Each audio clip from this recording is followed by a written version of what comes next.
মধ্যপ্রাচ্যে নতুন করে এক বিস্ফোরক অধ্যায়ের সূচনা হয়েছে ইসরায়েল ও ইরানের সরাসরি সামরিক সংঘর্ষের মাধ্যমে। শনিবার ভোরে ইসরায়েল তেহরান সহ ইরানের একাধিক স্থানে হামলা চালিয়েছে বলে জানিয়েছে দেশটির প্রতিরক্ষা মন্ত্রণালয়। বিস্ফোরণের শব্দে কেঁপে ওঠে ইরানের রাজধানী, আকাশে ধোঁয়ার কুণ্ডলী উঠতে দেখা যায় বিভিন্ন এলাকায়। ইসরায়েলি হামলাকে প্রিভেন্টিভ স্ট্রাইক বা আগাম প্রতিরোধমূলক আঘাত হিসেবে বর্ণনা করেছে। ইসরায়েলের প্রতিরক্ষা মন্ত্রী বলেন, ইসরায়েল রাষ্ট্রের বিরুদ্ধে হুমকি দূর করতেই এই অভিযান। ইসরায়েলি মিডিয়ার দাবি, এটি যুক্তরাষ্ট্রের সঙ্গে সমন্বিত যৌথ অভিযান, যার পরিকল্পনা কয়েক মাস ধরে চলছিল। কিছু মার্কিন নিরাপত্তা সূত্র ইঙ্গিত দিয়েছে যে ওয়াশিংটন হামলায় সম্পৃক্ত থাকতে পারে, যদিও প্রাথমিক পর্যায়ে যুক্তরাষ্ট্র আনুষ্ঠানিকভাবে সরাসরি অংশগ্রহণ নিশ্চিত করেনি। পরে বিভিন্ন প্রতিবেদনে উল্লেখ করা হয়, মার্কিন হামলাও সমান্তরালভাবে চলছিল। এতে মধ্যপ্রাচ্যে পূর্ণমাত্রার সংঘাতের আশঙ্কা তীব্র হয়। হামলা লক্ষ্যবস্তু হিসেবে যেসব স্থানের নাম উঠে এসেছে তার মধ্যে রয়েছে সর্বোচ্চ নেতার কার্যালয়, গোয়েন্দা মন্ত্রণালয়, প্রতিরক্ষা মন্ত্রণালয়, রাষ্ট্রপতির কার্যালয় এবং পারমাণবিক শক্তি সংশ্লিষ্ট স্থাপনা। কিছু ইসরায়েলি সূত্র দাবি করেছে প্রায় ৩০টি লক্ষ্যবস্তুতে আঘাত হানা হয়েছে।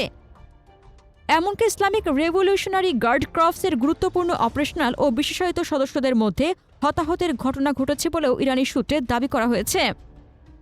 সর্বোচ্চ নেতা আয়াতুল্লাহ আলী খামেনিকে নিরাপদ স্থানে সরিয়ে নেওয়া হয়েছে, এমন খবরও প্রকাশিত হয়, যদিও সব তথ্য স্বাধীনভাবে যাচাই করা কঠিন। ইরানের বিভিন্ন সরকারি মন্ত্রণালয় ও রাষ্ট্রীয় প্রতিষ্ঠানের ওপর ধারাবাহিক সাইবার হামলার খবর আঞ্চলিক উত্তেজনাকে নতুন মাত্রা দিয়েছে। বিশেষ করে সরকারের অফিসিয়াল গেজেট হ্যাক হওয়ার দাবি ঘটনাটিকে প্রতীকী ও মনস্তাত্ত্বিক দিক থেকে গুরুত্বপূর্ণ করে তুলেছে, কারণ এটি রাষ্ট্রীয় তথ্য প্রবাহ ও প্রশাসনিক কাঠামোর নিরাপত্তা নিয়ে প্রশ্ন তোলে। যদিও হামলার পরিমাণ, তথ্য ফাঁস বা সিস্টেম ক্ষতিগ্রস্ত হওয়ার মাত্রা সম্পর্কে এখনও পরিষ্কার কোনো সরকারি বিবৃতি আসেনি, তবুও এটি ইঙ্গিত দিচ্ছে যে সংঘাত এখন কেবল সামরিক বা ক্ষেপণাস্ত্র হামলায় সীমাবদ্ধ নয়, সাইবার যুদ্ধ সমান্তরালভাবে সক্রিয় হয়ে উঠেছে। হামলার পরপর ইসরায়েল জুড়ে সাইরেন বেজে ওঠে। সকাল ৮টা ১৫ দিকে সারা দেশে সতর্ক সংকেত দেওয়া হয়। নাগরিকদের মোবাইলে সরাসরি জরুরি বার্তা পাঠানো হয়, যাতে তারা নিকটস্থ নিরাপদ আশ্রয়ে অবস্থান নেয়।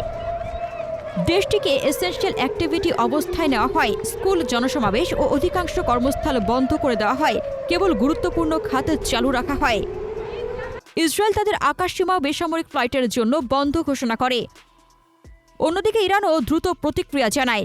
দেশটির বেসামরিক বিমান চলাচল কর্তৃপক্ষ একাধিকবার আকাশসীমা সাময়িকভাবে বন্ধ ঘোষণা করে। নোটিস টু এয়ারম্যান জারি করে নির্দিষ্ট সময়ের জন্য ফ্লাইট নিষিদ্ধ করা হয়। একই সময়ে ইরাকও তাদের আকাশসীমা বন্ধ করে দেয়, সম্ভাব্য ক্ষেপণাস্ত্র উৎক্ষেপণের আশঙ্কায়। আঞ্চলিক নিরাপত্তা পরিস্থিতি মুহূর্তে অস্থিতিশীল হয়ে ওঠে।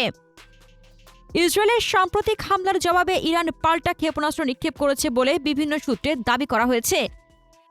প্রতিবেদনে বলা হয়েছে, ইসরায়েলের বিভিন্ন অঞ্চলে সতর্কতা সাইরেন বাজানো হয় এবং আকাশ প্রতিরক্ষা ব্যবস্থা সক্রিয় করা হয়। কিছু এলাকায় বিস্ফোরণের শব্দ শোনা যাওয়ার কথাও জানা গেছে। তবে হামলার সুনির্দিষ্ট লক্ষ্যবস্তু, ক্ষয়ক্ষতি বা হতাহতের পরিমাণ সম্পর্কে এখনও পূর্ণাঙ্গ ও স্বাধীনভাবে যাচাইকৃত তথ্য পাওয়া যায়নি।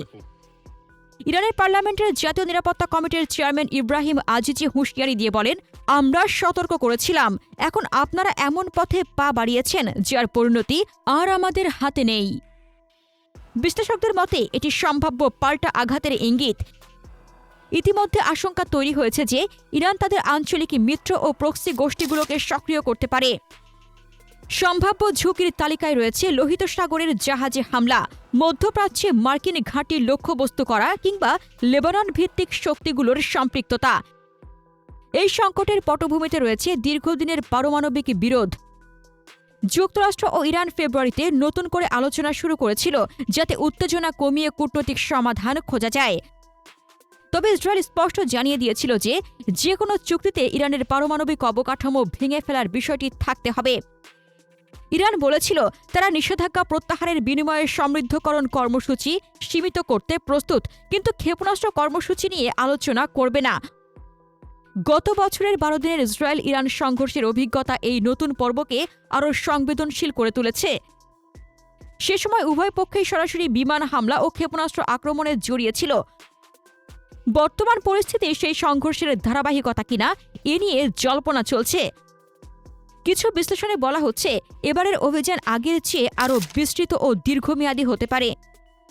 বর্তমান উত্তেজনার প্রেক্ষাপটে বিশ্লেষকদের মতে ইরান সরাসরি বা পরোক্ষভাবে কয়েকটি কৌশলগত এলাকায় প্রতিক্রিয়া জানাতে পারে, যেমন ইসরায়েলের সামরিক ঘাঁটি, বিমান ঘাঁটি বা গুরুত্বপূর্ণ অবকাঠামো, উপসাগরীয় অঞ্চলে অবস্থানরত মার্কিন সামরিক ঘাঁটি, বিশেষ করে কাতার, বাহরাইন, কুয়েত বা ইরাক, পারস্য উপসাগর ও হরমুজ প্রণালীতে নৌ চলাচল বা যুদ্ধজাহাজ এবং আঞ্চলিক মিত্র গোষ্ঠীগুলোর মাধ্যমে সীমান্তবর্তী এলাকাগুলো।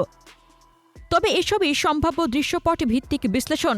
বাস্তবে কি পদক্ষেপ নেওয়া হবে তা নির্ভর করবে সামরিক হিসেবে নিকাশ, কূটনৈতিক পরিস্থিতি এবং সংঘাতের তীব্রতার ওপর। এদিকে ইরান তাদের প্রতিরক্ষা সক্ষমতা বাড়ানোর উদ্যোগও নিয়েছে। দেশটি চীনের সঙ্গে সুপারসনিক অ্যান্টিশিপ ক্ষেপণাস্ত্র কেনার চুক্তির দ্বারপ্রান্তে রয়েছে বলে খবরে বলা হয়েছে। প্রায় 290 কিলোমিটার পাল্লার এই ক্ষেপণাস্ত্র নিচু উচ্চতায় উচ্চ গতিতে উড়ে নৌ প্রতিরক্ষা এড়িয়ে যেতে সক্ষম।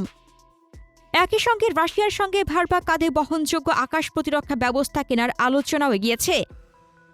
ইরান তাদের আকাশ প্রতিরক্ষা নেটওয়ার্ক S-300 PMU-2, বাভার 373 খোরদাদ সিরিজ জোরদার করেছে বলে বিশ্লেষণে উঠে এসেছে। মধ্যপ্রাচ্যে মার্কিন সামরিক উপস্থিতিও বৃদ্ধি পেয়েছে। F-22, F-35 যুদ্ধবিমান, এয়ারক্রাফট ক্যারিয়ার এবং কমান্ড পোস্ট বিমান অঞ্চলটিতে মোতায়েনের খবর প্রকাশিত হয়েছে। এটি ইঙ্গিত দেয় যে সংঘাত সীমিত আকারে থাকবে এমন নিশ্চয়তা নেই। এই সমগ্র পরিস্থিতিতে আঞ্চলিক কূটনীতিও থেমে নেই। ইরান ও কাতার আঞ্চলিক শান্তি ও স্থিতিশীলতা রক্ষায় সংলাপ অব্যাহত রাখার উপর জোর দিয়েছে। তবে মাটির বাস্তবতা হল মিসাইল, ড্রোন, বিমান হামলা ও আকাশসীমা বন্ধের মতো পদক্ষেপ এখন পরিস্থিতিকে অত্যন্ত স্পর্শকাতর করে তুলেছে। সব মিলিয়ে মধ্যপ্রাচ্য আবারও এমন এক সন্ধিক্ষণে দাঁড়িয়ে যেখানে সামান্য ভুল হিসাব বড় আকারের যুদ্ধের রূপ নিতে পারে।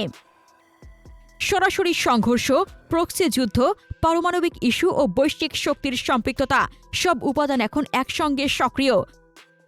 পরিস্থিতি দ্রুত বদলাচ্ছে এবং পরবর্তী কয়েকদিন বা সপ্তাহই নির্ধারণ করবে এই সংকট আঞ্চলিক পর্যায়ে সীমাবদ্ধ থাকবে নাকি তা বৃহত্তর আন্তর্জাতিক সংঘাতের রূপ নেবে। প্রিয় দর্শক, এই উত্তেজনা কি পূর্ণমাত্রার আঞ্চলিক যুদ্ধে রূপ নেবে নাকি শেষ মুহূর্তে কূটনৈতিক পথই আবারও সংঘাতকে থামাবে? আপনার মতামত কমেন্টে জানান। মধ্যপ্রাচ্য নিয়ে আরও জানতে আমাদের চ্যানেলটির ভিডিও ট্যাব থেকে ঘুরে আসুন। এই ভিডিওটি ভালো লাগলে লাইক বাটনে ক্লিক করুন। ভিডিওটি আপনার বন্ধুদের সাথে শেয়ার করে তাদেরকেও ভিডিওটি দেখার সুযোগ করে দিন। ধন্যবাদ।